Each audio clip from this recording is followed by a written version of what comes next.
ஆச்சி பாதாம் ட்ரிங்க். ஆச்சி பாதாம் ட்ரிங்க் ஒன்னு வாங்கினா ஒன்னு ஃப்ரீ. திருவாரூர் மாவட்டம் மன்னார்குடியை அடுத்த பரவாக்கோட்டை கிராமத்தில் வீட்டிற்குள் தூங்கிக் கொண்டிருந்த பெண்ணின் முகத்தில் ஸ்ப்ரே அடித்துவிட்டு கழுத்தில் இருந்த 7 சவரன் தங்கச் சங்கிலியை பறித்துக் கொண்டு சென்ற 3 பேரை போலீசார் கைது செய்துள்ளனர். மாமியார் சிந்தியாவின் நகைக்காக ஆசைப்பட்ட அவரது மூத்த மருமகள் அருட்செல்வி தனது தந்தை மற்றும் மகனோடு சேர்ந்து முகமூடி கொள்ளையர்கள் போல நாடகமாடியது போலீசார் நடத்திய விசாரணை தெரிய வந்துள்ளது.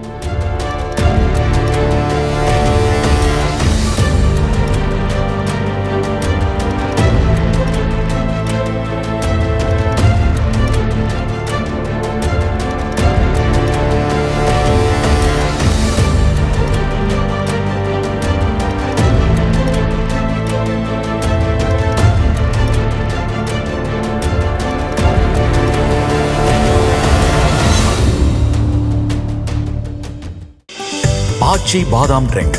ஆச்சி பாதாம் ட்ரிங்க் ஒன்னு வாங்கினா ஒன்னு ஃப்ரீ.